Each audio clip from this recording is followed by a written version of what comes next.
Առաջին հայացքից սովորական մի կին, որը ծննդաբերության եզրին էր, տեսնում է, թե ինչպես է իր կյանքը փշրվում, երբ իր զուգընկերը որոշում է նրան փոխարինել մի ծագող աստղով։ Սակայն նա չի էլ պատկերացնում, որ կնոջ լռության հետում թաքնված է մի ուժ, որն ունակ է խոնարհեցնելու ամբողջական կայսրություններ։ Երբ արյան հին կապերն արթնանում են, խաղատախտակն այնքան արագ է փոխվում, որ բռնկում որոշումները դառնում են անդառնալի սխալներ։ Եվ այս ամենի մեջ տղամարդու կյանքի ամենաթանկ շրջադարձը մոտենում է լուռ քայլերով։ Թաքնված իշխանության, դավաճանության անողոք արդարադատության այս պատմությանը ծանոթանալուց առաջ մի մոռացեք բաժանորդագրվել ալիքին ակտիվացնել զանգակը։ Առավոտյան լույսը ներթափանցում էր Երանի կենտրոն թաղամասի փենթհաուսի հսկայական պատուհաններից։ Հեղինե Մելիքյանը դիտում էր, թե ինչպես է արթնանում քաղաքը, միաժամանակ շոյելով իր 8 ամսական որովայնը։ 32 տարեկանում նա պատրաստվում էր իրականացնել իր ամենամեծ երազանքներից մեկը՝ մայր դառնալ։ Այդ շենքի բարձունքից մեգապոլիսը փոքր էր թվում, կառավարելի, ճիշտ այն կյանքի պես, որը նա մանրակրկիտ կերպով կառուցել էր Ռուբեն Վարդանյանի, հայկական տեխնոլոգիական շուկայի ամենախոստումնալից դեմքերից մեկի կողքին։ Դռան զանգը հնչեց։ Այցելությունների համար չափազանց վաղ էր։ Հեղինեն խոժոռվեց, քայլեց դեպի դուռը, զգալով հղիության ծանրությունը։ Բացելով դուռը, նա տեսավ կոստյումով մի երիտասարդի, որը նրան մեկնեց դարչնագույն ծրար։ Տիկին Վարդանյան, խնդրում եմ, ստորագրեք այստեղ։ Հեղինեն գրիչը վերցրեց ստամոքսում տարօրինակ զգացողությամբ։ Այդ ծրարը պաշտոնական, խիստ տեսք ուներ։ Ստորագրելուց հետո նա փակեց դուռը, կանգնեց միջանցքում, կարծես իմանար, որ ինչ էլ լիներ այդ թղթերի բովանդակությունը, իր կյանքն այլևս նույնը չէր լինելու։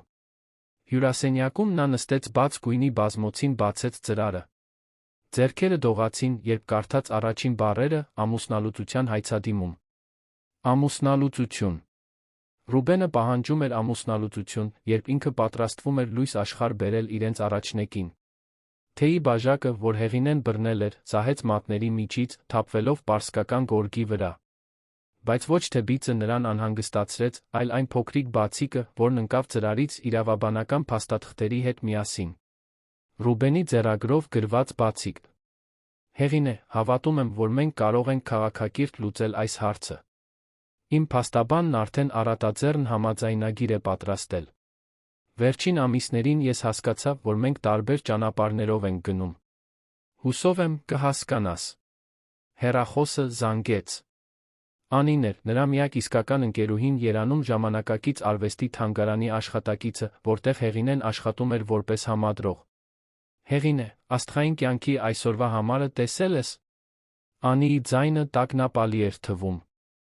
Ոչ, Անի։ Ես հենց նոր Ռուբենից ամուսնալուծության փաստաթղթեր ստացա։ Փորձում եմ հասկանալ, թե ինչ է կատարվում։ Գծի մյուս կողմում ծանր լռություն տիրեց։ Հեղինե, կարծում եմ, ավելի լավ է նստես։ Ես արդեն նստած եմ, Անի։ Ինչ է պատահել։ Ամսագրում։ Ռուբենի նկարներն են Լիլիթ Պետրոսյանի հետ։ Այն սերիալի դերասանուհու։ Նրանք միասին Սանի լողափերից մեկում են, բավականին մտերմիկ։ Վերնագիրն ասում է, որ նրանք ամիսներ շարունակ սիրավեպ ունեն։ Հեղինեն զգաց, կարծես օդը դուրս քաշեցին թոքերից։ Լիլիթ Պետրոսյան, 25 տարեկան, հայկական հեռուստատեսության նոր աստղը։ Այժմ ամեն ինչ պարզ դարձավ, գործուղումների հաճախակյացումը, աշխատանքային երկար գիշերները, զգացմունքային հեռացումը։ Դա աշխատանքի ճնշումը չէր, ինչպես նա պնդում էր։ Դա պլանավորված դավաճանություն էր։ Նա անջատեց հեռախոսը, Անին խոստանալով, որ ամեն ինչ լավ կլինի։ Նորից նստեց, փորձելով կարգի բերել մտքերը։ Հայացքը սահեց բնակարանով մեկ, որտեղ Ռուբենի հետ ապրել էր ամուսնության 7 տարիներից 5-ը։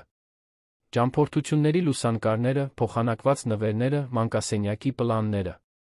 Ռուբեն Վարդանյանն իր կարողությունը ստեղծել էր զրոյից։ 40 տարեկանում նա երկրի կիբերանվտանգության ոլորտի խոշորագույն ընկերության Securarm-ի սեփականատերն էր։ Նրա հաջողության պատմությունը հիացմունք էր առաջացնում գործարար շրջանակներում։ Համեստ ծագումով երիտասարդ ծրագրավորող, որը տաղանդի վճռականության շնորհիվ ստեղծել էր 100 միլիոնավոր դրամներով գնահատվող կայսրություն։ Նրան հանճար էին համարում, տեսլական ունեցող մարդ։ Եվ Հեղինեն միշտ աջակցել էր նրան, հենց սկզբից։ Նա դժվարությամբ ոտքի կանգնեց, քայլեց դեպի աշխատասենյակ, Պատին շրջանակի մեջ դրված էր ամուսնական պայմանագիրը, որը ստորագրել էր 7 տարի առաջ։ Այն ժամանակ սիրահարված միամիտ նա չէր կասկածի տակ դրել Ռուբենի փաստաբանների կողմից մշակված կետերը։ Ի վերջո, ինչ ուներ նա։ Ընդամենը նորավարտ արվեստի համադրող, համեստ աշխատավարձով առանց որե նշանակալի ունեցվածքի։ Կամ գոնե այդպես էր կարծում Ռուբենը։ Հեղինեն նորից նայեց պատուհանից դուրս։ Երանյան մեգապոլիսն իր երկնաքերերով ու խցանումներով կարծես թրթռում էր կատաղի էներգիայով։ Քաղաքի որե մի անկյունում Ռուբենը հավանաբար Լիլիթի հետ նշում էր իր նոր սկիզբը, վստահ լինելով, որ Հեղինեն առանց դիմադրության կընդունի առատաձեռն համաձայնագիրը։ Նա միշտ նրան տեսել էր որպես քնքուշ, հնազանդ, գուցե նույնիսկ մի փոքր միամիտ կին։ Հեռախոսը թրթռաց հաղորդագրությունից։ Ռուբենն էր։ Ամբողջ օրը գրասենյակում կլինեմ։ Կարող ենք խոսել պայմանների մասին, երբ պատրաստ լինես։ Ցավում եմ, որ Լիլիթի մասին այսպես իմացար։ Երբեք չեմ ցանկացել քեզ վիրավորել։ Հեղինեն զգաց, թե ինչպես վրդովմունքի ալիքն անցավ իր մարմնով։ 7 տարի։ 7 տարի ապրել մի կյանք, որն ամբողջությամբ իրենը չէր, իր իսկ ընտրությամբ։ 7 տարի հեռու իր ժառանգությունից, իր ընտանիքից, իր իրական ներուժից։ Նա վերցրեց հեռախոսը, հավաքեց մի համար, որին տարիներ շարունակ չէր զանգահարել։ Քարտուղարուհին պատասխանեց, Հեղինեն խորը շունչ քաշեց, նախքան ասելը։ Խնդրում եմ, կցանկանայի խոսել տիկին Շուշան Մարտիրոսյանի հետ։ Քարտուղարուհին վարանեց։ Տիկին Շուշանն այս պահին զանգեր չի ընդունում։ Կարող եմ հարցնել, ով է զանգահարում։ Հեղինեն փակեց աչքերը։ Դիմակը հանելու ժամանակն էր։ Ասեք նրան, որ իր դուստրն է, Հեղինե Մարտիրոսյանը։ Գծի մյուս կողմում լռությունը խախտվեց մի քանի վայրկյան անց։ Մի րոպե, խնդրում եմ։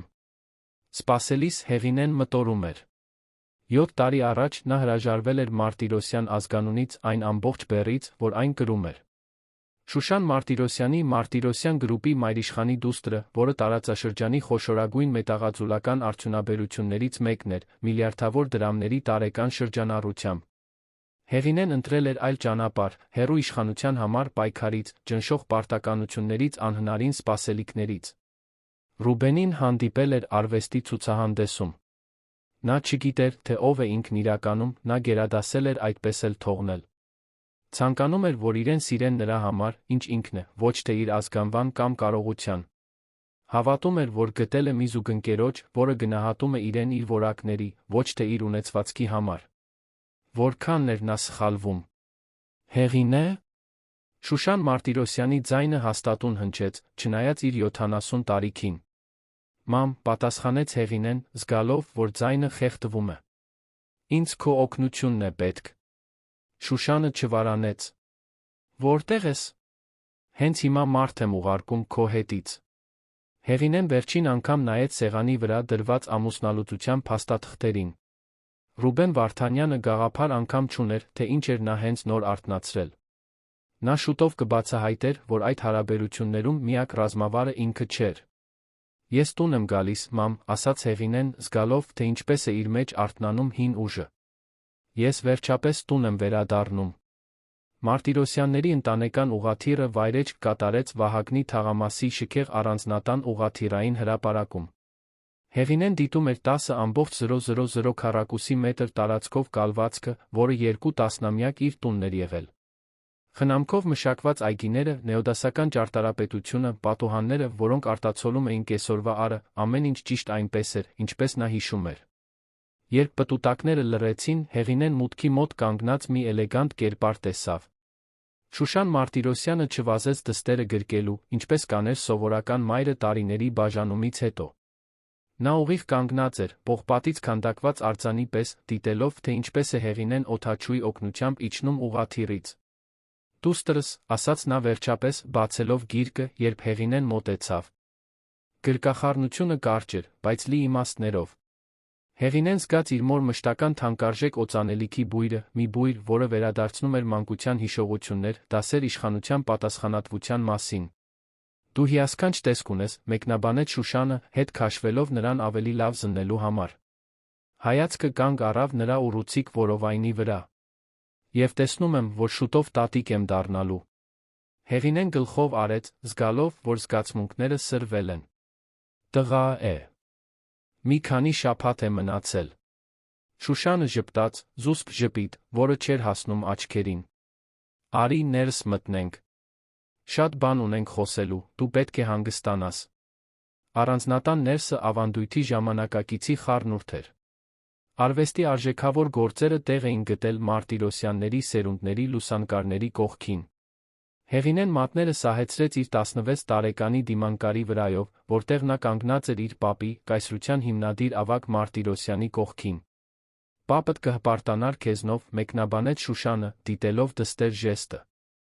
Նա միշտ ասում էր, որ դու մեզնից ամենաուժեղն ես, նույնիսկ եթե դա չես գիտակցում։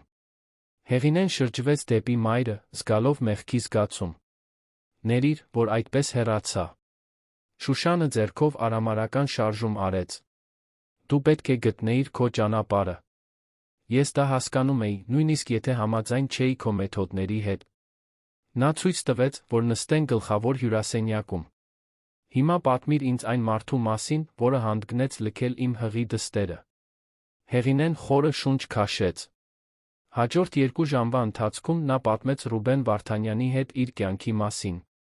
Ինչպես են ծանոթացել, արագ սիրավեպը, ամուսնությունը, իր ինքնությունը գաղտնի պահելու որոշումը, նրա առաջին հաջողությունները տեխնոլոգիաների աշխարհում, թվացյալ երջանկության տարիները, վերջապես, դավաճանությունը։ Շուշանը ուշադիր լսում էր, չընդհատելով։ Երբ Հեղինեն ավարտեց, Մարտիրոսյանների մայրիշխանը ոտքի կանգնեց, իրեն մի բաժակ վիսկի լցրեց, թե դեռ կեսօր էր։ Այսինքն, նա երբեք չի իմացել, թե ով ես դու իրականում։ Հեղինեն գլխով արեց։ Ոչ։ Ես միշտ ներկայացել եմ որպես Հեղինե Մելիքյան, արվեստի համադրող, առանց մեծ ունեցվածքի կամ կապերի։ Փոխել եմ արտաքինս, խզել կապերը մեր սոցիալական շրջանակների հետ։ Ցանկանում էի, որ նա ինձ սիրի նրա համար, ինչ ես կամ, ոչ թե իմ ընտանիքի կայսրության։ Շուշանը խմիչքից մի կում արեց։ Եվ նույնիսկ այդ դեպքում նա նախընտրեց քեզ փոխարինել ինչ-որ դերասանուհու հետ, երբ դու պատրաստվում ես լույս աշխարհ բերել իր երեխային։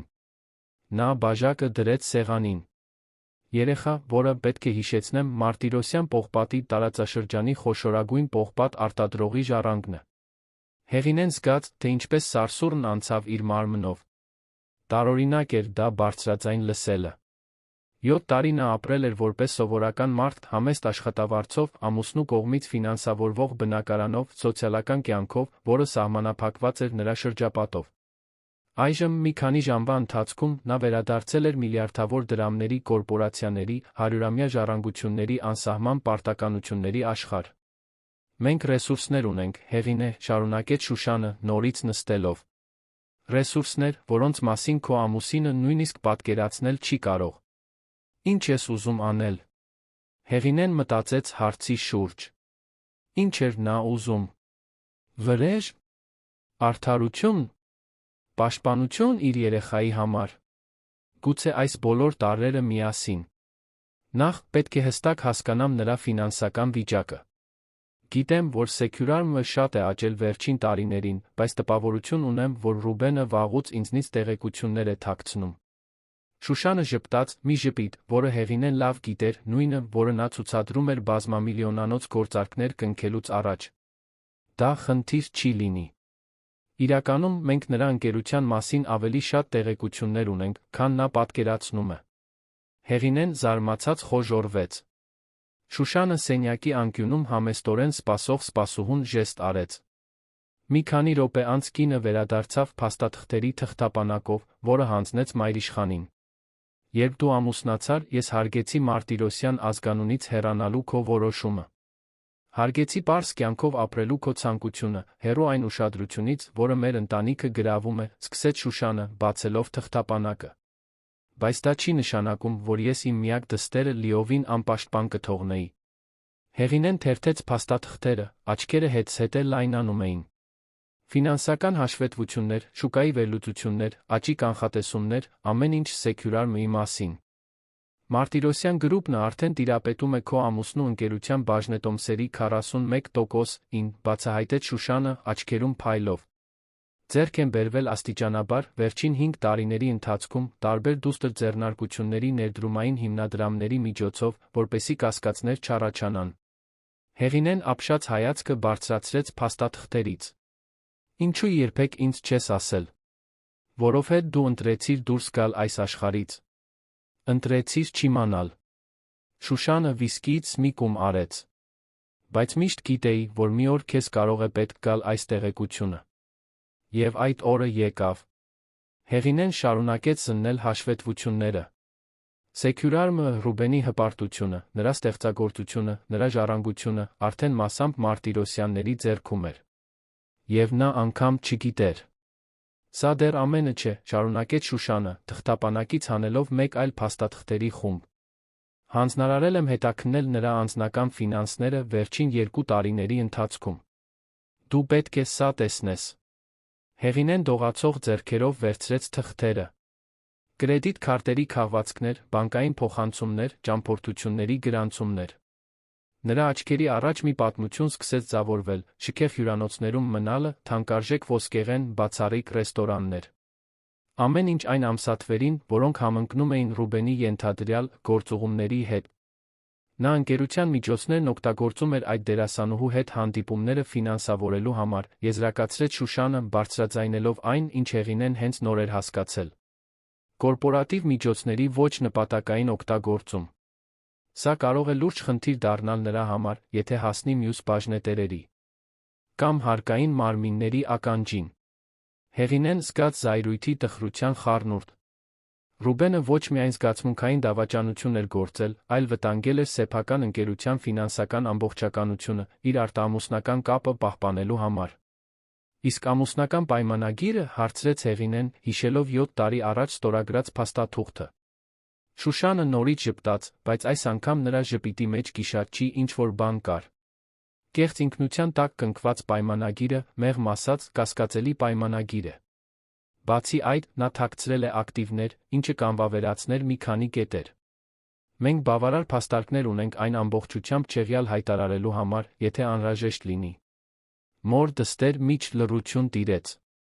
Պատուհանից Հեղինեն կարող էր տեսնել Մարտիրոսյանների առանձնատան ընդարձակ այգիները, որտեղ խաղացել էր մանուկ հասակում։ Հիշեց իր պապին, որը նրան սովորեցնում էր ընտանեկան բիզնեսի մասին։ Պողպատը կյանքի պես է, Հեղին է, ասում էր նա։ Այն պետք է կրակի միջով անցնի, որպեսզի ամրանա։ Հեղինեն զգաց, թե ինչպես է երեխան շարժվում իր որովայնում, կարծես համաձայն լիներ իր մտքերի հետ։ Նրա մեջ նոր վճռականություն էր աճում, մի բան, որը գուցե քնած էր եղել հեռավորության այդ 7 տարիների ընթացքում։ Ես հանդիպում եմ ուզում, ասաց նա վերջապես, շրջվելով դեպի մայրը։ Մեր իրավաբանական թիմի, ֆինանսական խորհրդատուների ճգնաժամային կառավարման մասնագետների հետ։ Ուզում եմ հասկանալ բոլոր տարբերակները, որոնք մենք ունենք։ Շուշանը գոհունակությամբ գլխով արեց։ Ես արդեն կազմակերպել եմ։ Նրանք բոլորը 2 ժամից այստեղ կլինեն։ Նա վարանեց, նախքան շարունակելը։ Իսկ ինչ կասես այդ դերասանուհու մասին։ Լիլիթ Պետրոսյան, ճիշտ է։ Մենք նրա մասին տեղեկություններ ունենք։ Հեղինեն մտածեց հարցի շուրջ։ Իրեն դավաճանված, նվաստացած էր զգում, բայց չէր ուզում սա վերածել կանանց միջ պատերազմի։ Գուցե Լիլիթը նույնպես Ռուբենի մանիպուլյացիայի զոհն էր, ինչ-որ առումով։ Առայժմ կենտրոնանանք Ռուբենի վրա, որոշեց նա։ Գուցե այդ դերասանուհին դեռ կարևոր դեր ունի խաղալու այս պատմության մեջ։ Շուշանը հոնքը բարձրացրեց, հետաքրքրված դստեր պատասխանով։ Այսքան տարի անց Հեղինեն դեռ կարողանում էր զարմացնել նրան։ Ինչպես կցանկանաս։ Առաջարկում եմ մի փոքր հանգստանաս հանդիպումից առաջ։ Հրամայել եմ պատրաստել քո հին սենյակը։ Հեղինեն որոշակի դժվարությամբ ոտքի կանգնեց, զգալով հղիության ծանրությունը։ Առանձնատան միջանցքներով քայլելիս դեպի իր հին սենյակը, նա զգում էր, կարծես քայլում է 2 կյանքերի, 2 աշխարհների մեջ։ Արվեստի համեստ համադրողը արդյունաբերական դինաստիայի ժառանգորդը։ Իր սենյակում ամեն ինչ պահպանված էր այնպես, ինչպես թողել էր 7 տարի առաջ։ Նա նստեց մահճակալի եզրին, վերցրեց իր պապի լուսանկարով շրջանակը։ Պողպատը կյանքի պես է, մրմնջաց ինքն իրեն։ Այն պետք է կրակի միջով անցնի, որպեսզի ամրանա։ Եվ Հեղինե Մարտիրոսյանն իրեն պատրաստ էր զգում մտնել այդ կրակի մեջ։ Մարտիրոսյանների առանձնատան խորհրդակցությունների սենյակն իր պատերում պահում էր այն որոշումների պատմությունը, որոնք ավելի քան 70 տարի ձևավորել էին հայկական մետաղաձուլական ոլորտը։ Այդ արոտ կեսօրին Հեղինեն նստեց ընկուզենու փայտից երկար սեղանի գլխին, այն դիրքում, որը միշտ զբաղեցրել էր իր պապը։ Նրա աջ կողմում Շուշանը դիտում էր քողարկված հպարտության արտահայտությամբ։ Ճիշտ ժամը 3-ին դուռը բացվեց, ճանապարհ տալով մի խումբ մարդկանց, որոնց Հեղինեն անմիջապես ճանաչեց, չնայած տարիների հեռավորությանը։ Ալբերտ Մինասյան, Մարտիրոսյան գրուպի իրավաբանական տնօրենը ավելի քան 3 տասնամյակ։ Պատրիսիա Վոնգ, Փայլուն ֆինանսական ռազմավար, որը նրա դաստիարակն էր եղել պատանեկության տարիներին։ Ռիչարդ Թորոսյան, միաձուլումների ձեռքբերումների մասնագետ, որի գործառնությունները արդեն Հարվարդում դեպքերի ուսումնասիրության թեմա էին դարձել։ Եվս 3 նոր դեմք, որոնց Հեղինեն չէր ճանաչում, հավանաբար վերջին համալրումներն էին այն կայսրության, որը ղեկավարում էր իր ընտանիքը։ Պարոն Այկ, կարծում եմ, ձեզանից շատերը հիշում են իմ դստերը, Հեղինեին, սկսեց Շուշանը, մի կողմ թողնելով ձականությունները։ Ինչպես տեսնում եք, նա շուտով մեզ ժառանգ է պարգևելու այնպիսի հանգամանքներում, որոնք, ասենք, իդեալական չեն։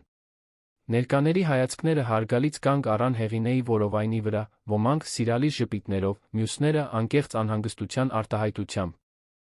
Համատեքստը պարզաբանելու համար, շարունակեց մայրիշխանը, Հեղինեի ամուսինը Ռուբեն Վարդանյանը, այսօր առավոտյան նրան ամուսնալուծության փաստաթղթեր է հանձնել։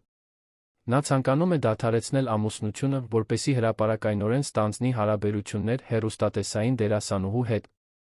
Այն, ինչ նա չգիտի, այն է, որ Հեղինեն Մարտիրոսյան է, որ մենք արդեն տիրապետում ենք նրա ընկերության 41%-ին։ Սենյակում շշուկ անցավ։ Ալբերտ Մինասյանը ուղղեց ակնոցը կոկորդը մաքրեց, նախքան խոսելը։ Եթե թույլ կտաք, Հեղինե, այս իրավիճակը մեզ չափազանց բարենպաստ դիրք է տալիս։ Փաստաբանը բացեց թղթապանակը, փաստաթղթեր բաժանեց ներկաներին։ Ամուսնական պայմանագիրը, որը դուք ստորագրել եք Ռուբեն Վարդանյանի հետ, պարունակում է մի քանի իրավական խոցելիություններ։ Նախ, այն ստորագրվել է կեղծ նախադրյալների հիման վրա, քանի որ նա տեղյակ չի եղել ձեր իրական ինքնության ունեցվածքի մասին։ Երկրորդ, մենք էական ապացույցներ ունենք, որ նա ընկերության միջոցներն օգտագործել է անձնական նպատակներով, մասնավորապես իր արտամուսնական հարաբերությունները ֆինանսավորելու համար։ Հեղինեն գլխով արեց, զգալով տարօրինակ հանգստություն։ Իսկ Securarm-ի մյուս բաժնետերերը։ Ինչպես են բաշխված բաժնետոմսերը մեր 41%-ից բացի։ Խոսքը վերցրեց Պատրիսիա Վոնգը։ Չինական ծագումով գործադիր տնօրենը միշտ տպավորիչ ներկայություն ուներ, չնայած ցածր հասակին։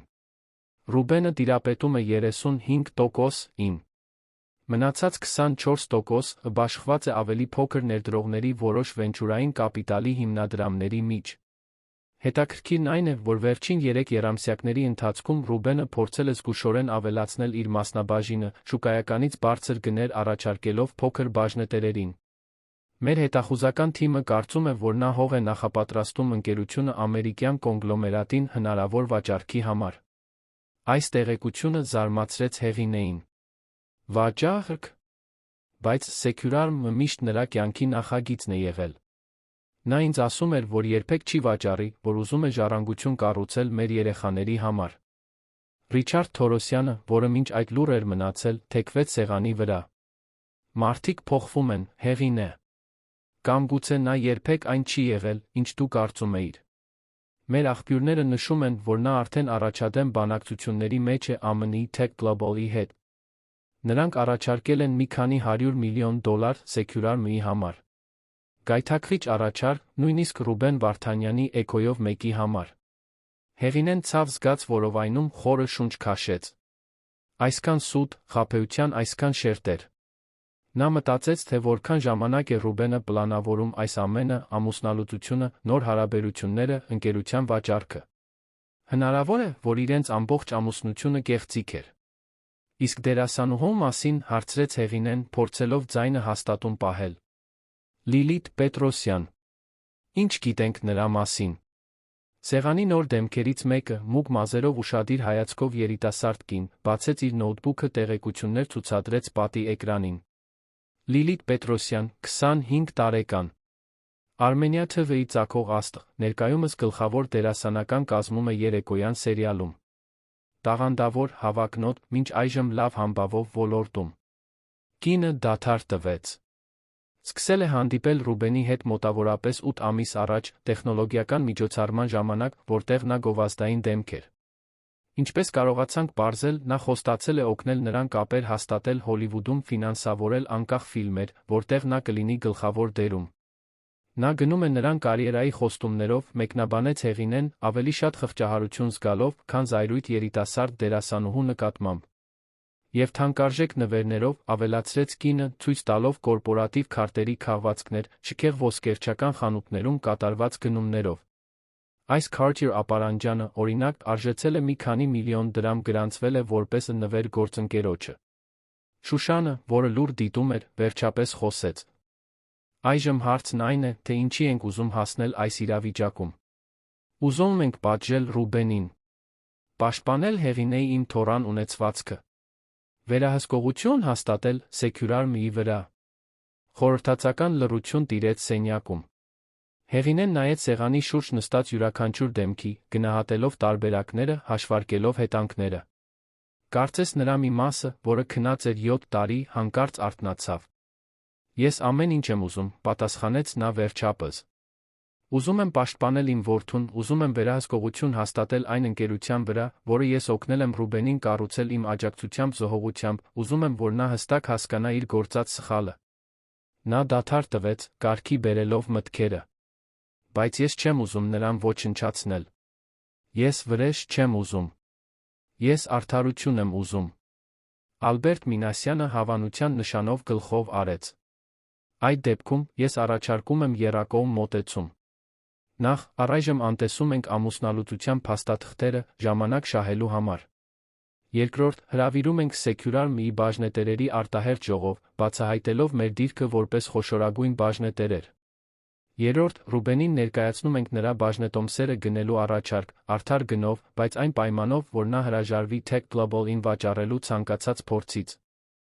Իսկ եթե նա հրաժարվի, հարցրեց Հեղինեն։ Այդ դեպքում անցնում ենք պլանին, պատասխանեց Պատրիսիա Վոնգը զուսպ ժպիտով։ Դատական հայց ենք ներկայացնում, վիճարկելով կորպորատիվ միջոցների ոչ նպատակային օգտագործումը անձնական նպատակներով։ Դա, անշուշտ, կվախեցնի Tech Global-ին ցանկացած այլ պոտենցիալ գնորդի։ Միաժամանակ, օգտագործում ենք մեր ազդեցությունը մյուս բաժնետերերի վրա, արգելափակելու վաճառքի ցանկացած փորձ։ Հեղինեն դիտարկեց ռազմավարությունը։ Այն էլեգանտ էր, հաշվարկված Ռուբենին հնարավորություն էր տալիս իրավիճակից դուրս գալ որոշակի արժանապատվությամբ, մի բան, որը նա չէր առաջարկել իրեն։ Իսկ Լիլիթ Պետրոսյանը, հարցրեց Շուշանը, վերադառնալով նախորդ թեմային։ Պետք է նրան սպառնալիք համարենք, թե պոտենցիալ դաշնակից։ Հարցը զարմացրեց Հեղինեին։ Նա Լիլիթին որպես հնարավոր դաշնակից չէր դիտարկել։ Ինչ նկատի ունես, մամ։ Շուշանը ոտքի կանգնեց քայլեց դեպի պատուհանը, դիտելով առանձնատան այգիները։ Մարտիրոսյան գրուպը հետաքրքրված է ներդրումների դիվերսիֆիկացմամբ։ Մեդիա զվարճանքի ոլորտը խոստումնալից է, հատկապես նոր սթրիմինգային հարթակներով։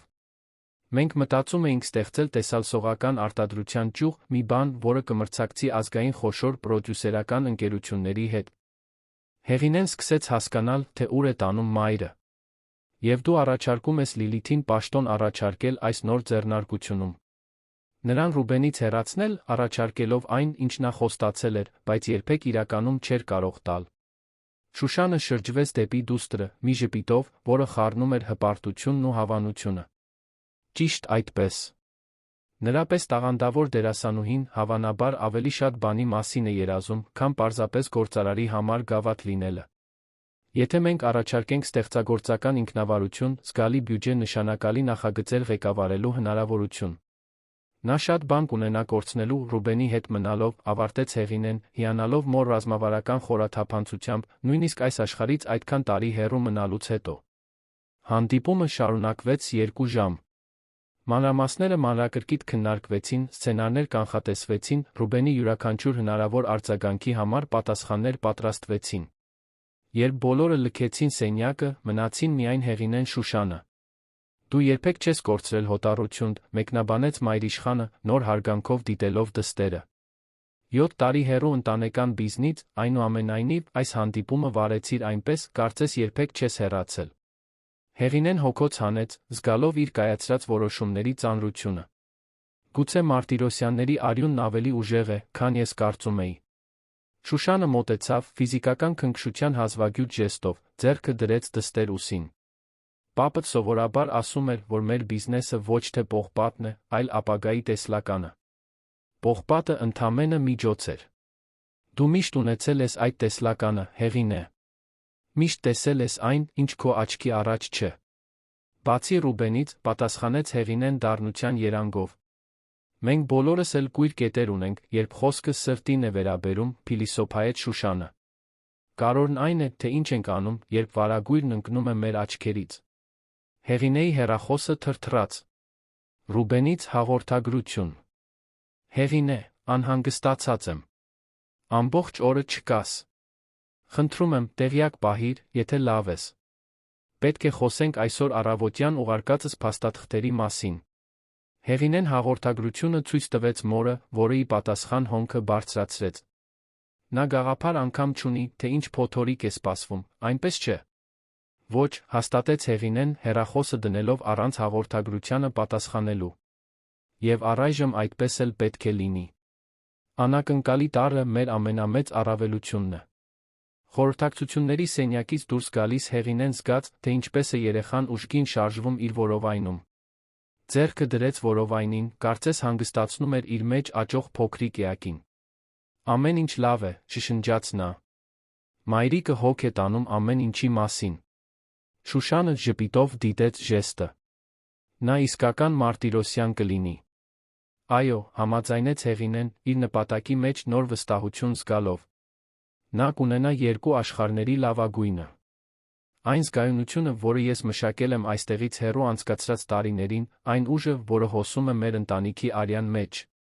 Երկու կանայք կողք կողքի քայլում էին առանձնատան միջանցքներով, մի դինաստիայի երկու սերունդ, որը կառուցվել էր պողպատի կարծրությամբ ու ճկունությամբ։ Որքան էլ Հեղինեն փորձել էր փախչել այդ ժառանգությունից, այն միշտ եղել էր իր ներսում, պարզապես սպասելով դրսևորվելու ճիշտ պահին։ Եվ այդ պահը վերջապես հասել էր։ Երանի կենտրոնում, Դիլիջանի տեսարանով բնակարանում, Լիլիթ Պետրոսյանը դիտում էր մայրամուտը, ձեռքին շամպայնի բաժակ։ 25 տարեկանում նա զգում էր, որ իր կյանքը վերջապես ընթանում է այն ուղղությամբ, որի մասին միշտ երազել էր։ Երեկոյան սերիալը, նրա կարիերայի առաջին նշանակալի դերը, մեծ հաջողություն ուներ։ Նրա կերպարը մի երիտասարդ, հավակնոտ աղջիկ, որը ոչ մի ջանք չէր խնայում իր ուզածին հասնելու համար, գրավել էր հանրությանը, թե տեխնիկապես բացասական կերպար էր։ Բջջայինը թրթռաց սուրճի սեղանիկի վրա։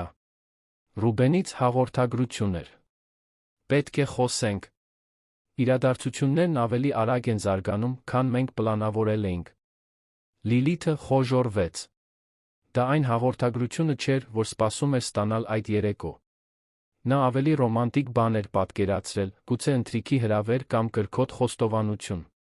Ի վերջո, ինչպես Ռուբենն էր իրեն ասել այդ առավոտ, նա արդեն հանձնել էր ամուսնալուծության փաստաթղթերը կնոջը։ Դա առաջին քայլն էր, որպեսզի նրանք վերջապես կարողանային հրապարակայնացնել իրենց հարաբերությունները, որոնք ամիսներ շարունակ գաղտնի էին պահում։ Նախքան պատասխանելը, դռան զանգը հնչեց։ Դռնապանը հայտարարեց անսպասելի այցելուի մասին, Պատրիսիա Վոնգ, Մարտիրոսյան գրուպի ներկայացուցիչ։ Լիլիթը ոչ մի Պատրիսիայի չէր ճանաչում, էլ չենք խոսում այդ խմբի մասին, բայց դռնապանի պաշտոնական տոնի մեջ ինչ-որ բան ստիպեց նրան թույլ տալ բարձրանալ։ Րոպեներ անց միջին տարիքի, ասիական դիմագծերով անթերի կոստյումով մի կին նրա հյուրասենյակում էր։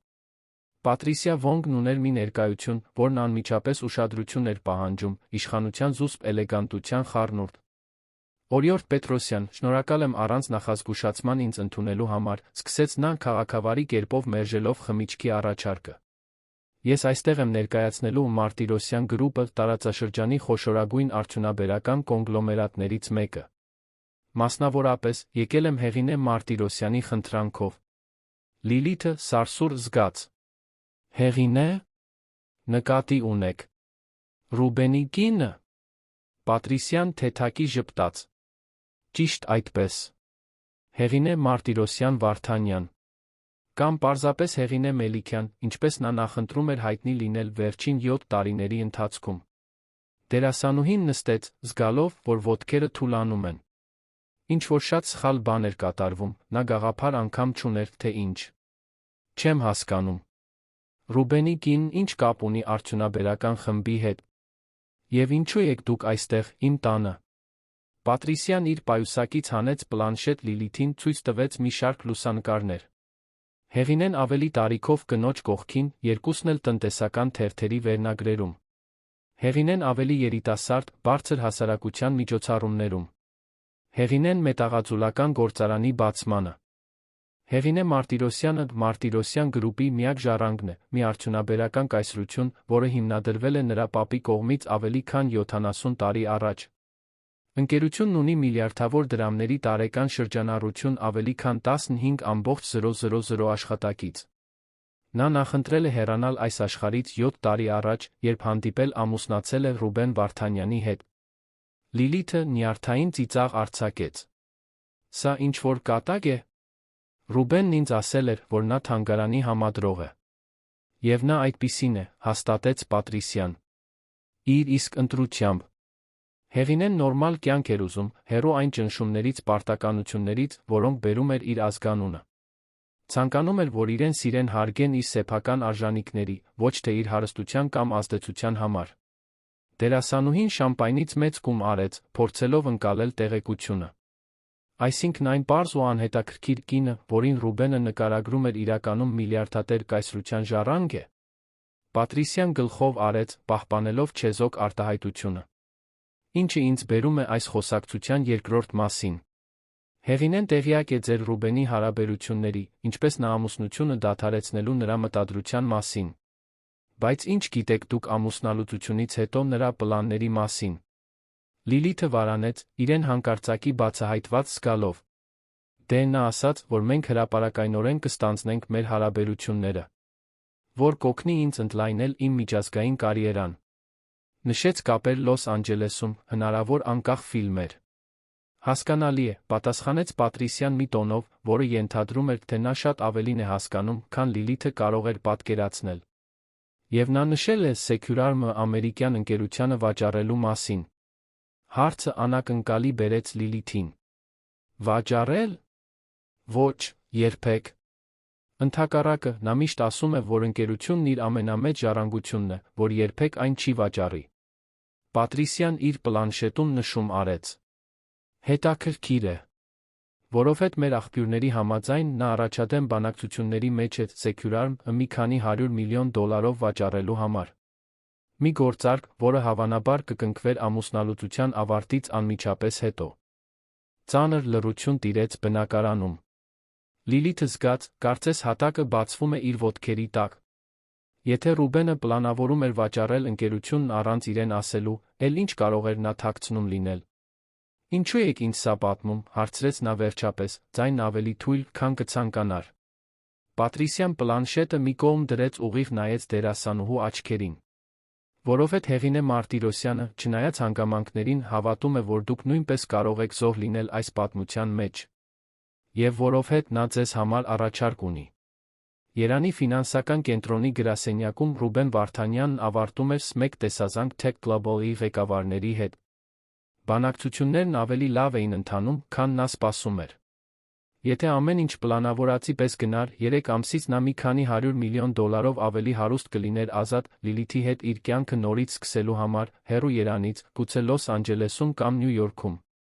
Բջջայինը զանգեց։ Մարկոսն էր, նրա փաստաբանը։ Հեղինեից նորություն կա, հարցրեց Ռուբենը առանց նախաբանի։ Ոչինչ, պատասխանեց Մարկոսը, անհանգիստ հնչելով։ Նա չի պատասխանել կապ հաստատելու ոչ մի փորձի։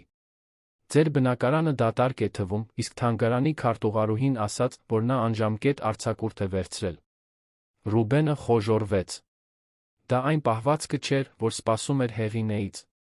Նա միշտ այնքան կանխատեսելի էր եղել։ Չափազանց հանգիստ, չափազանց հնազանդ։ Պատկերացրել էր, որ նա կլացի, կաղաչի, գուցե կփորձի համոզել իրեն վերանայել որոշումը։ Բայց անհետանալ առանց հետք թողնելու։ Դա չէր համապատասխանում այն Հեղինեին, որին ինքը ճանաչում էր։ Շարունակիր փորձել, հրամայեց նա։ Մենք պետք է արագ լուծենք սա։ Tech Global-ի ներդրողները անհանգստացած են իմիջային հարցերով։ Խառնաշփոթ ամուսնալուծությունը կարող է բարդացնել բանակցությունները։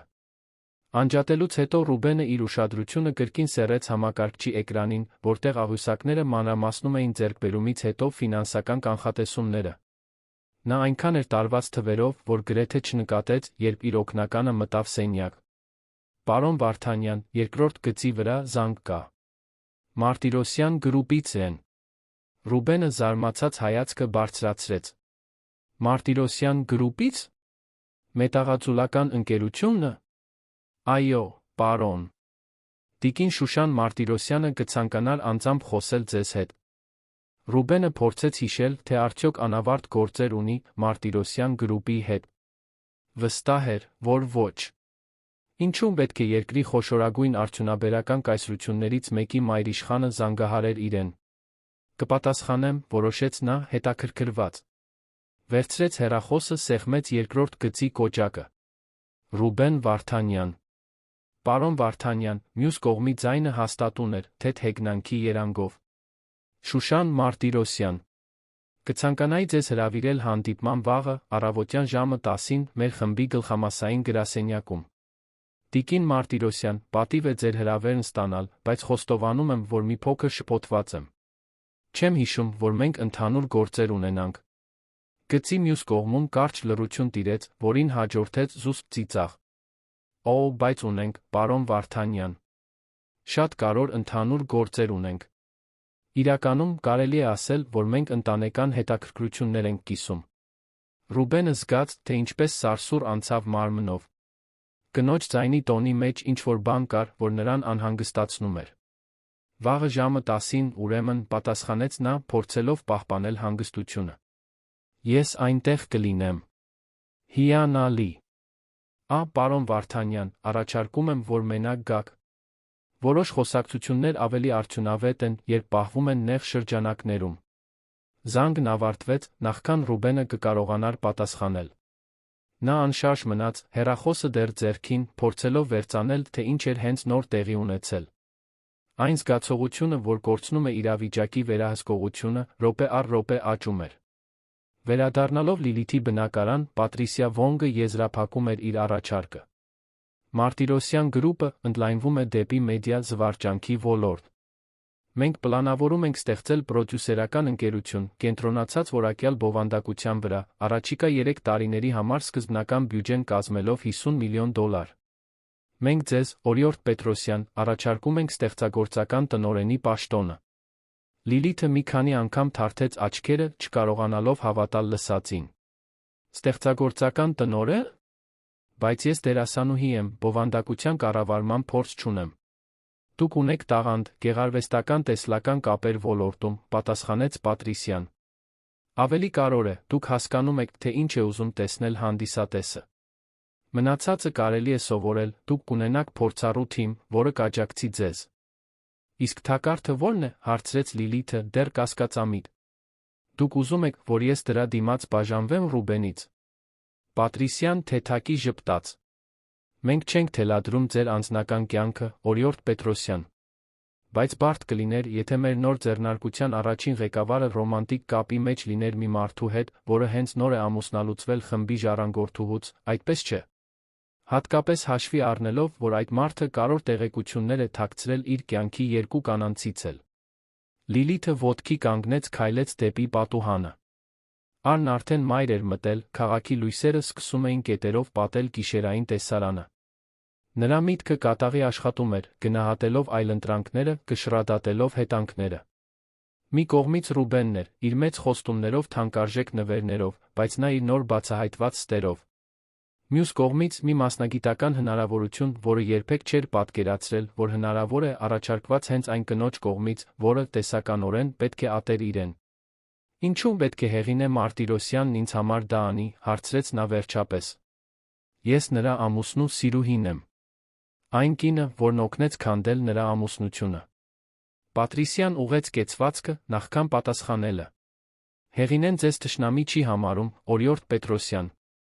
Նա հավատում է, որ ուժեղ կանայք պետք է միմյանց կառուցեն, ոչ թե ոչնչացնեն այնպիսի տղամարդկանց պատճառով, որոնք արժանի չեն նրանցից ոչ մեկին։ Բացի այդ, նա փայլուն ռազմավար է։ Գիտի ճանաչել տաղանդն ու ներուժը, երբ տեսնում է։ Լիլիթը նորից նստեց, տարօրինակ կերպով հուզված զգալով։ Երբեք ոչ ոք իր հետ չէր խոսել իր ներուժի մասին, բացի հանդիսատես գրավելու կամ տեսարանը գեղեցկացնելու իր կարողությունից։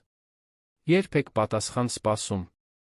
Պաշտոնական առաջարկը դեռ այսօր կուղարկվի ձեր գործակալին։ Դուք 48 ժամ կունենաք որոշում կայացնելու համար։ Պատրիսիան ոտքի կանգնեց, ուղղելով կոստյումը։ Բայց առաջարկում եմ արագ մտածել։ Գործարար աշխարհը, ինչպես զվարճանքի աշխարհը, ոչ ոքի չի սպասում։ Պատրիսիայի հեռանալուց հետո Լիլիթը մնաց մենակ իր մրրկահույս մտքերի հետ։ Բջջայինը նորից թրթռաց։ Ռուբենից մեկ այլ հաղորդագրություն։ Ամբողջ օրը չկարողացա Հեղինեի հետ խոսել։ Անհանգստացած եմ։ Կարող ենք ավելի ուշ հանդիպել։ Լիլիթը մի քանի վայրկյան նայեց հաղորդագրությանը, նախքան պատասխանելը։ Այսօր հնարավոր չի լինի։ Մենք իսկապես պետք է խոսենք, բայց վաղը։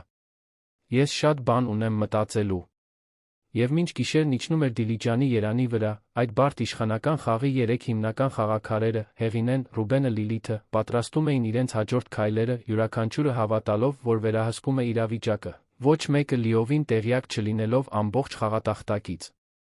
Մարտիրոսյան գրուպի գլխամասային գրասենյակը զբաղեցնում էր հյուսիսային պողոտայի վրա գտնվող մի տպավորիչ երկնաքերի վերջին 10 հարկերը։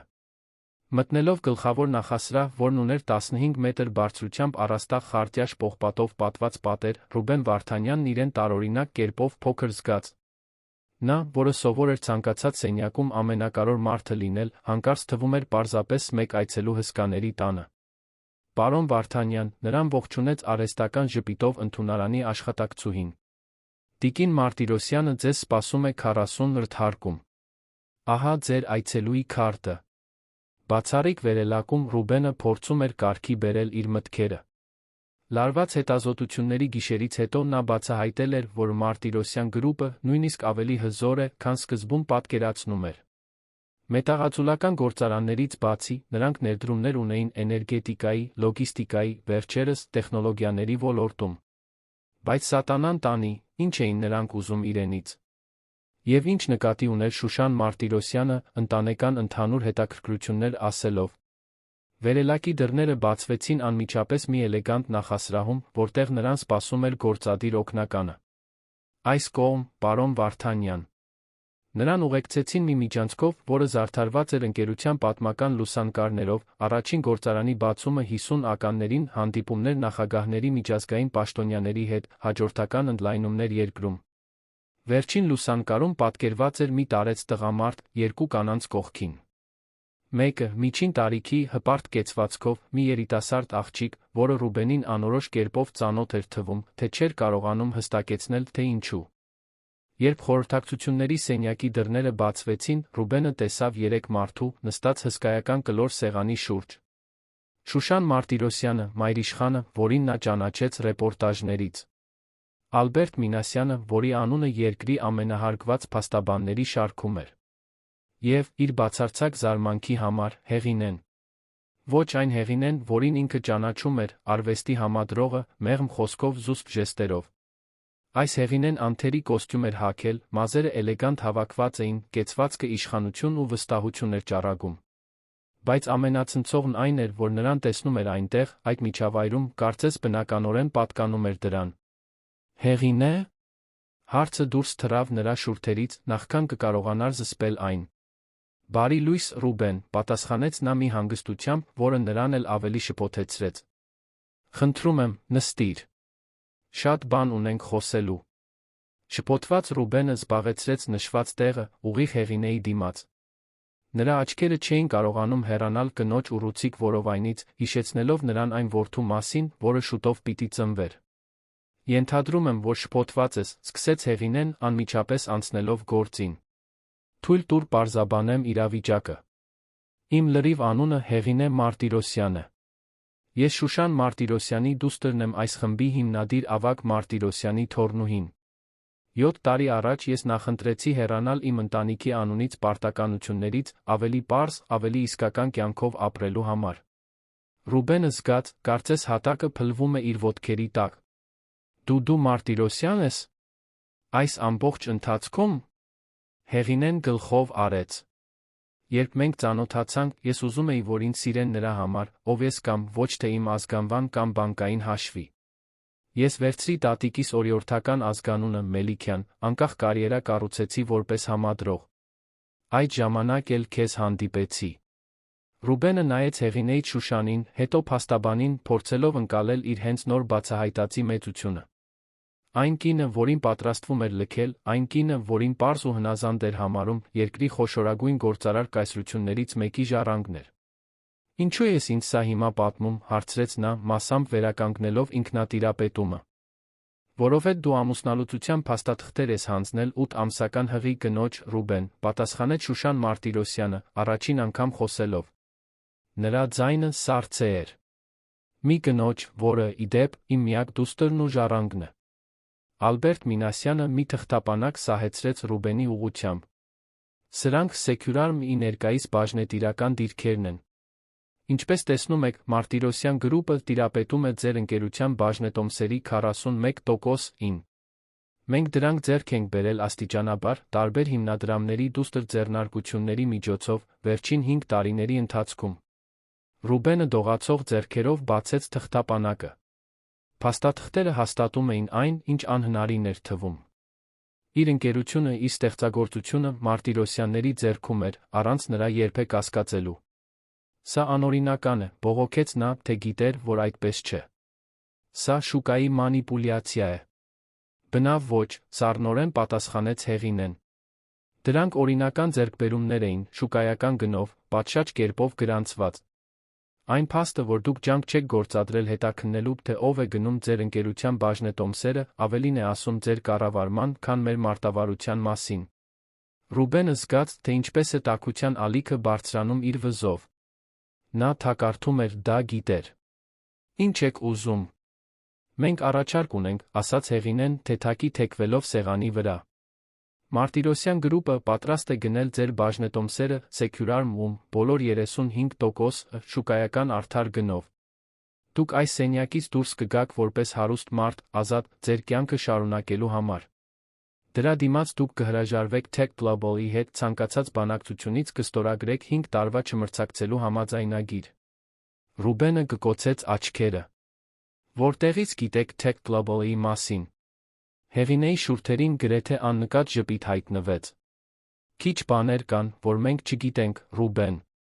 Իսկ եթե հրաժարվեմ, մարտահրավեր նետեց նա, փորձելով վերականգնել իրավիճակի որոշ վերահսկողություն։ Այս անգամ խոսեց Ալբերտ Մինասյանը, այդ դեպքում մենք ստիպված կլինենք մյուս բաժնետերերի ուշադրությանը հրավիրել որոշ անկանոնություններ, որոնք մենք հայտնաբերել ենք ընկերության ֆինանսական կառավարման մեջ։ Փաստաբանը բացեց մեկ այլ թղթապանակ, որը պարունակում էր կորպորատիվ քարտերի քաղվածքներ, ճամփորդությունների գրանցումներ ծախսեր։ Մեծ սկանդալ կլիներ, շարունակեց Մինասյանը գրեթե անփույթ տոնով։ Գործադիր տնօրենն օգտագործում է ընկերության միջոցները ֆինանսավորելու արտամուսնական կապը, մինչ հղի կինը տանը սպասում է։ Վերնագրերը գրեթե իրենք իրենց են գրում։ Ռուբենը գունատվեց։ Սա շանտաժ է։ Սա բիզնես է, Ռուբեն, ուղեց Հեղինեն։ Մի բան, որով դու միշտ հպարտացել ես, որ փայլ ունես։ Այդ պահին սենյակի դուռը բացվեց, ճանապարհ տալով մի անսպասելի կերպարի, Լիլիթ Պետրոսյանին։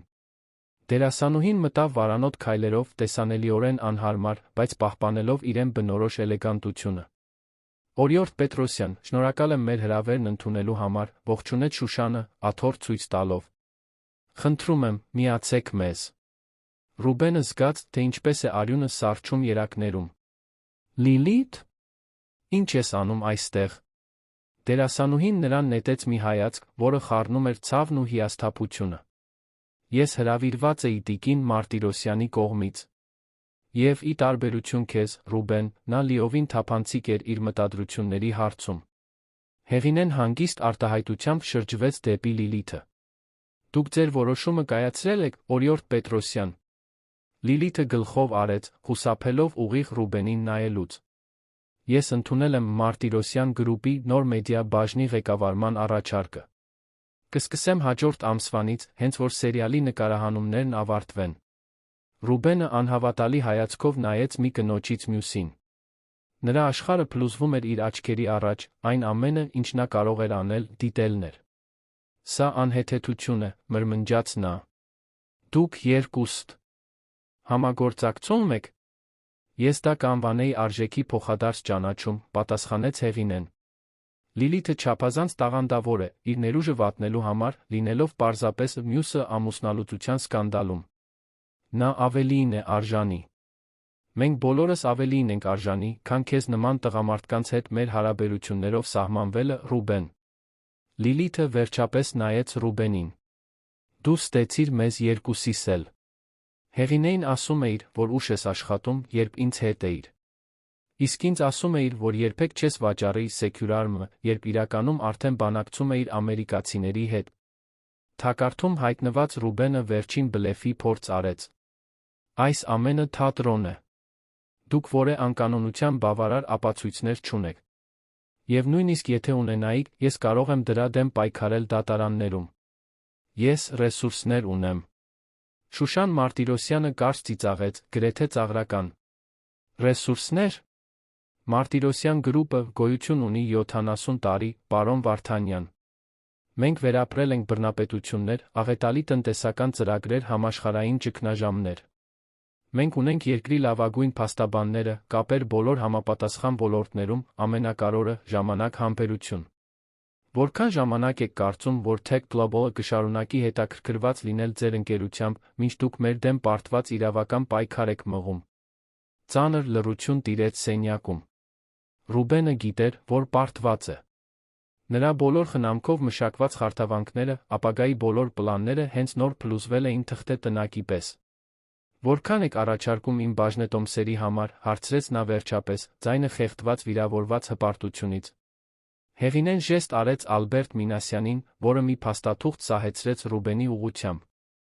Դա բաժնետոմսերի առքուվաճառքի պայմանագիր էր, մի գումարով, որը թեականորեն ցածր էր Tech Global-ի առաջարկից, այնուամենայնիվ նրան շատ հարուստ մարդ կդարձներ։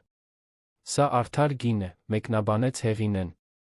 Եվ այն գալիս է առանց սկանդալների, առանց դատական պայքարի, առանց ձեր հեղինակությանը մշտական վնաս հասցնելու։ Իսկ մեր որդու մասին հարցրեց Ռուբենը, ձայնը մեղմանալով երեխայի մասին հիշատակելիս։ Հեղինեն բնազդաբար ձեռքը դրեց որովայնին։ Դուք ունենաս տեսակցության իրավունքներ, իհարկե։ Եվ քեզ հետ կխորհրդակցեն նրա կյանքի կարևոր որոշումների հարցում։ Բայց նա կդաստիարակվի որպես Մարտիրոսյան։ Ռուբենը դանդաղ գլխով արեց, ընդունելով պարտությունը։ Ինձ ժամանակ է պետք մտածելու։ Իմ փաստաբանների հետ խորհրդակցելու։ Իհարկե, պատասխանեց Հեղինեն մի մեծահոգությամբ, որը կարող են ցուցաբերել միայն հաղթողները։ Դու 24 ժամ ունես։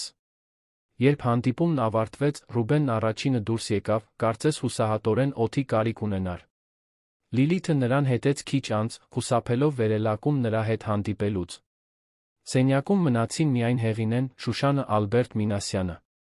Կարծում ես, կհամաձայնի, հարցրեց Շուշանը դստերը։ Հեղինեն մի պահ մտածեց հարցի շուրջ, շոյելով որովայնը։ Կհամաձայնի։ Ռուբենը միշտ, ամեն ինչից վեր, պրագմատիկ է եղել։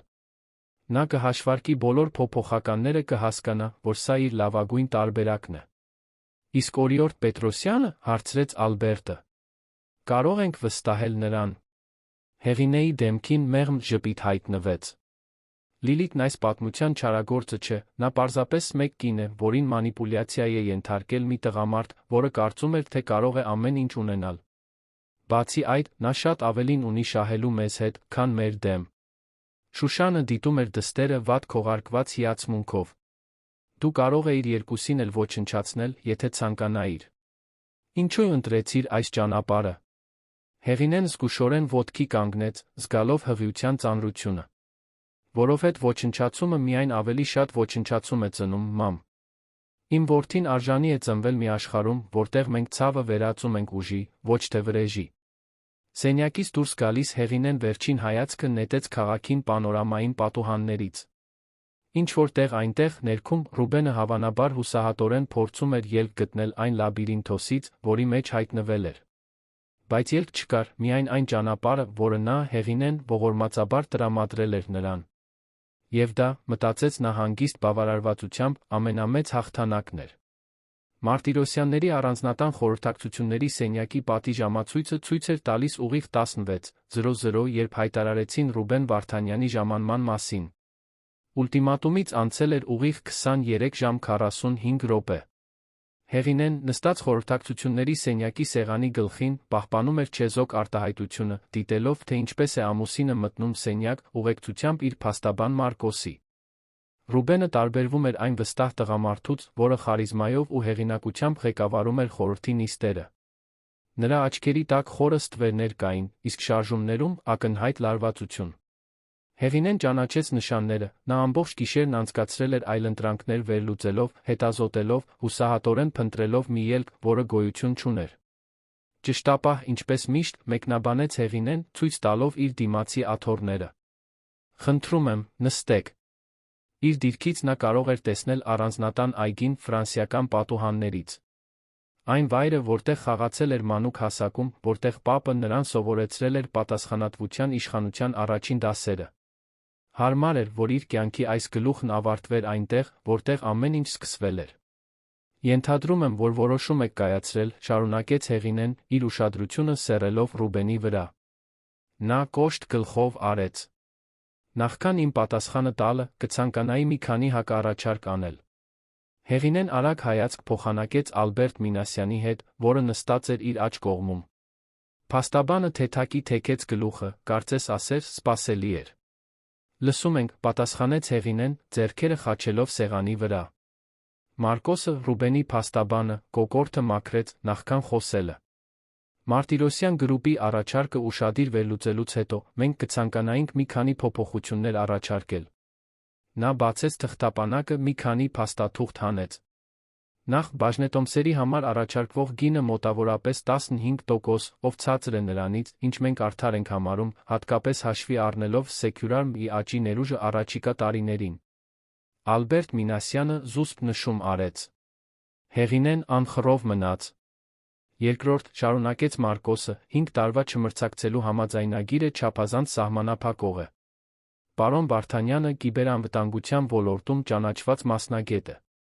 Նրան այդքան երկար ժամանակով արգելել գործունեություն ծավալել այս ոլորտում, գործնականում կնշանակեր ավարտել նրա կարիերան։ Երրորդ, միջամտեց Ռուբենը, կարծես վերականգնելով իր սովորական վստահության մի մասը, ես կոնկրետ երաշխիքներ եմ ուզում իմ որդու կյանքում իմ դերի վերաբերյալ։ Ոչ միայն երբեմնի այցելություններ, այլ արդյունավետ մասնակցություն կարևոր որոշումներին։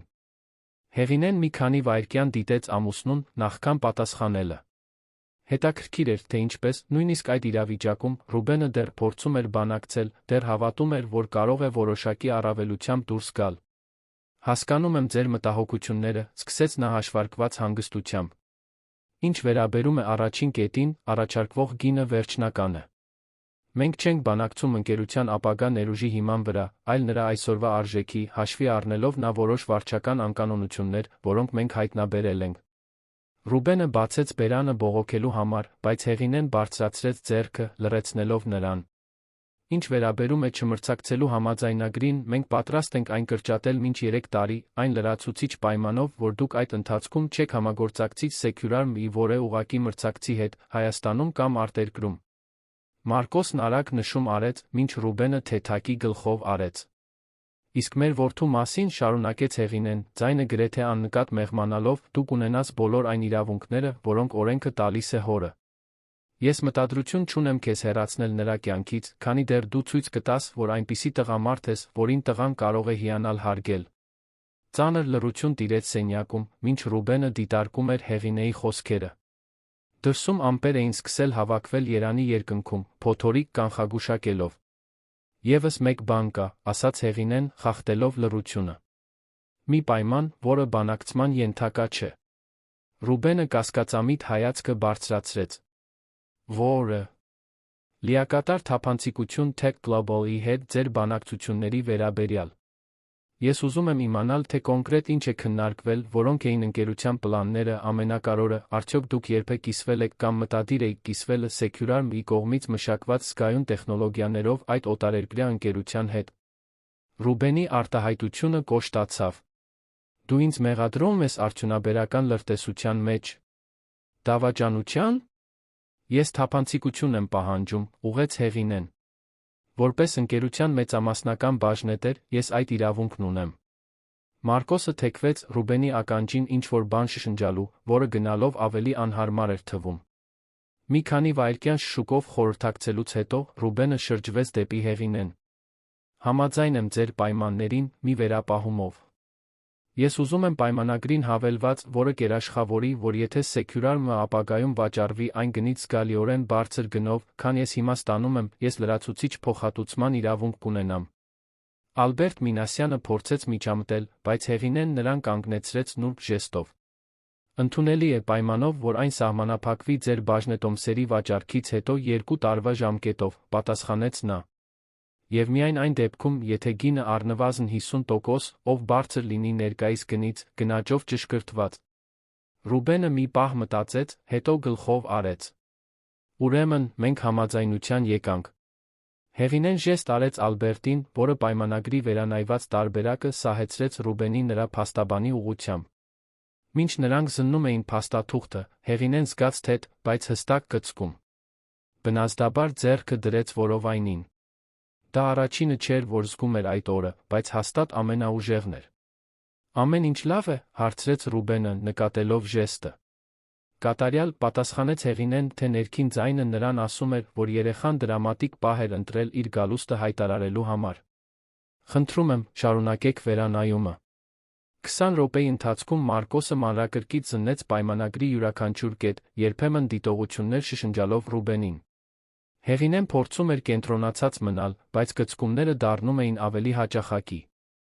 Զգուշորեն տեքստային հաղորդագրություն ուղարկեց Շուշանին, կարծում եմ սկսվեց։ Ավարտիր սա։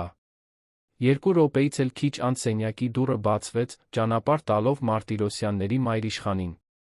Շուշանը մտավ բնության ուժի պես, հեղինակություն ճառագելով։ Տեսնում եմ, որ համաձայնության եք գալիս, մեկնաբանեց նա, կանգնելով դստեր կողքին։ Հիանալի։ Առաջարկում եմ արագ ավարտենք։ Հեղինեն պետք է հանգստանա։ Ռուբենը նկատեց մոր դստեր հայացքների փոխանակումը, բայց չմեկնաբանեց։ Նա հոգնած էր, պարտված, ցանկանում էր պարզապես ավարտել իր կյանքի այդ գլուխը հնարավորինս քիչ ցավոտ ձով։ Ես պատրաստ եմ ստորագրել, հայտարարեց նա վերջապես, պայմանագիրը վերադարձնելով Ալբերտ Մինասյանին։ Փաստաբանը կարգի բերեց օրինակները, ստորագրության տեղերը նշելով փոքրիկ կպչուն պիտակներով։ Երբ ամեն ինչ պատրաստ էր, նա գրիչ տվեց Ռուբենին։ Հենց այդ պահին Հեղինեն զգաց շատ ավելի ուժեղ գծկում, որին հաջորդեց խոնավության զգացում։ Նրա պտղաջրերը պայթել էին։ Մամ, ասաց նա իրավիճակին զարմանալիորեն հանգիստ։ Կարծում եմ, պետք է հիվանդանոց գնամ։ Հիմա։ Սենյակը պայթեց ակտիվությունից։ Շուշանն անմիջապես զանգ կատարեց, հավանաբար վարորդին։ Ալբերտ Մինասյանը սկսեց հավաքել փաստաթղթերը, մինչդեռ Մարկոսը լիովին շփոթված էր, թե ինչպես արձագանքի։ Ռուբենը, իր հերթին, անմիջապես ոտքի կանգնեց։ Ես քեզ հետ կգամ, հայտարարեց նա մի վճռականությամբ, որը զարմացրեց Հեղինեին։ Անհրաժեշտ չէ, պատասխանեց նա, փորձելով որոշակի դժվարությամբ ոտքի կանգնել։ Մայրս ինձ կուղեկցի։ Նա իմ որդին է, Հեղինե, պնդեց Ռուբենը, նրա ձայնի մեջ ինչ-որ բան կար, խոցելիություն, գուցե նույնիսկ զղջման հետք, որը ստիպեց նրան վարանել։ Շուշանը մոտեցավ, ձայնը ցածր, բայց հաստատուն։ Որոշումը քոնն է, դուստրս։ Բայց ժամանակը հիմա էական է։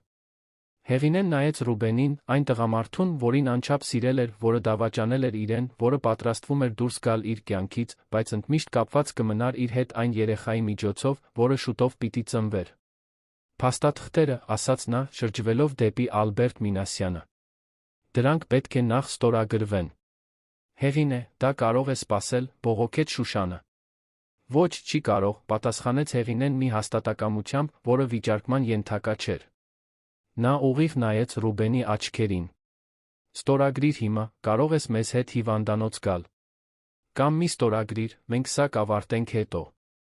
Բայց այդ դեպքում դու դրսում կսպասես։ Դա ուլտիմատում էր, մաքուր պարզ։ Այնպիսի իրավիճակ, որում Ռուբենը սովորաբար հաջողության էր հասնում, օգտագործելով իր բանակցային հմտությունները, հանգամանքներն իր օգտին շրջելու համար։ Բայց ոչ այս անգամ։ Առանց խոսք ասելու նա վերցրեց գրիչը, որը Ալբերտն իրեն առաջարկեց, արագ, վճռական շարժումներով ստորագրեց պայմանագրի բոլոր օրինակները։ Մարկոսը, նրա փաստաբանը, կարծես ուզում էր բողոքել, բայց Ռուբենի հայացքը լռեցրեց նրան։ Պատրաստ է, ասաց նա, վերադարձնելով փաստաթղթերն ու գրիչը։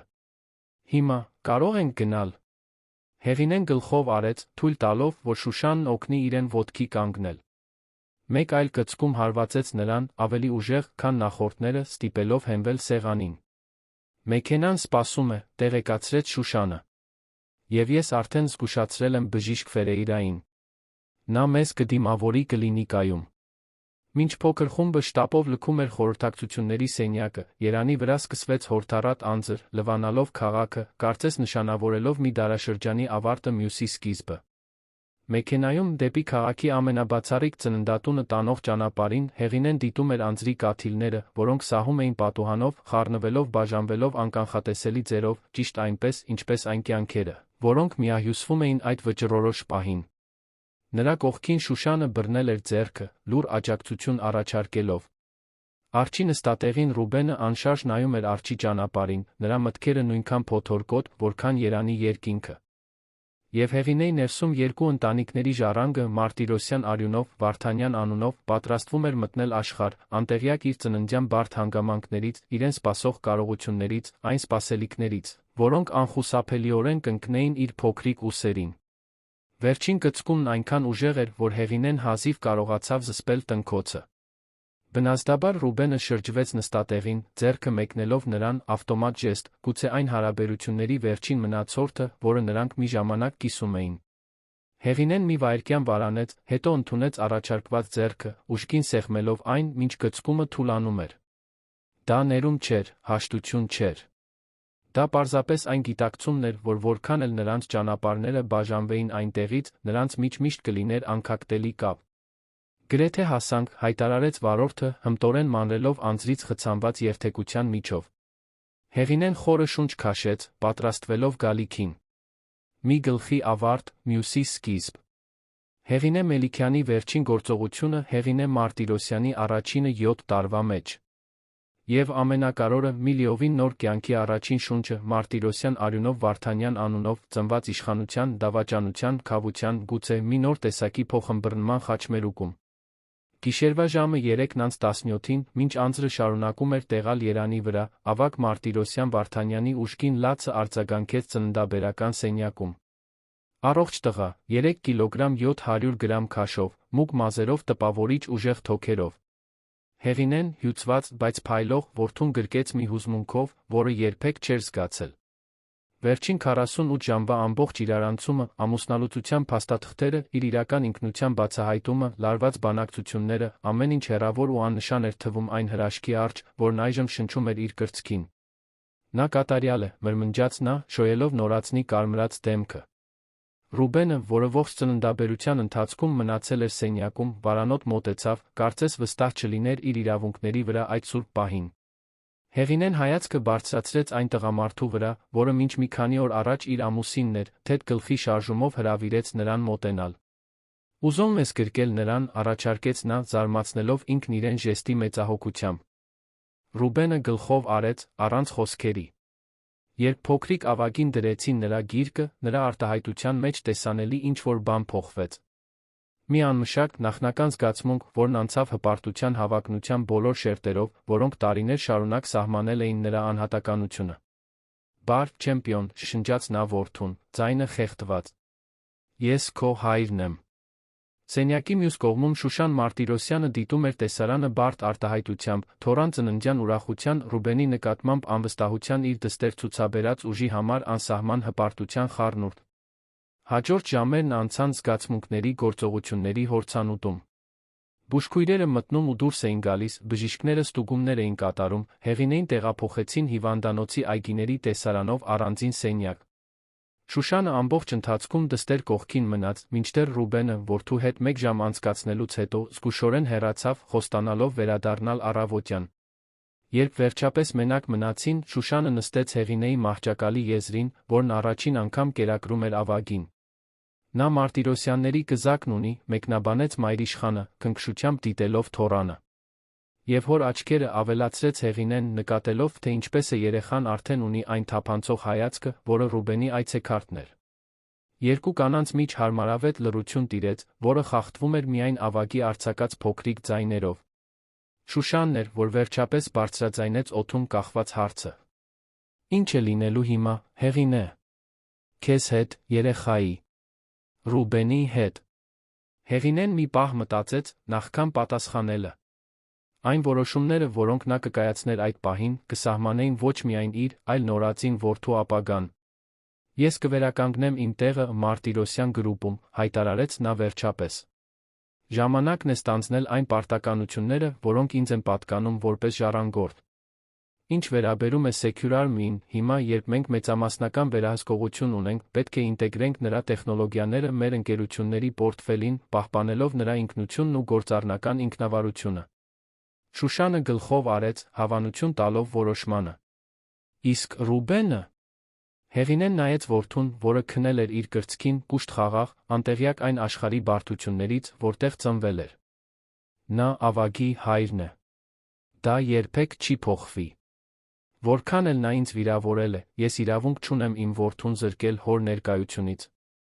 Մենք հստակ սահմաններ կդնենք, կստեղծենք նոր տեսակի հարաբերություն, հիմնված փոխադարձ հարգանքի ավագի բարեկեցության վրա։ Դու միշտ ինձնից ավելի իմաստուն ես եղել», մեկնաբանեց Շուշանը հազվագյուտ անկեղծ ժպիտով։ «Քո տարիքում ես հավանաբար լիովին կոչնչացնեի մի տղամարդու, որն ինձ այդպես դավաճաներ»։ Հեղինեն ժպիտով պատասխանեց. «Գուցե դրա համար է, որ պապը միշտ ասում էր, թե ես ձեզ երկուսիցդ միասին ավելի լավ առաջնորդ կլինեմ»։ Մեկնաբանությունը Շուշանին վիրավորելու փոխարեն, կարծես հաճելի էր նրան։ «Պապդ այսօր կհպարտանար, Հեղինե։ Ոչ միայն ավագի ծննդյան, այլ այն ձի համար, որով դու վարեցիր այս ամբողջ իրավիճակը»։ Հաստատակամությամբ, բայց նա կարեկցանքով։ Մինույն ժամանակ կիլոմետրեր հեռու Ռուբեն Վարդանյանը մտավ իր դատարկ բնակարան, առաջին անգամ որպես պաշտոնապես ամուսնալուծված տղամարդ։ Երանի լույսերը փայլում էին դրսում, անտարբեր մարդկային դրամայի նկատմամբ։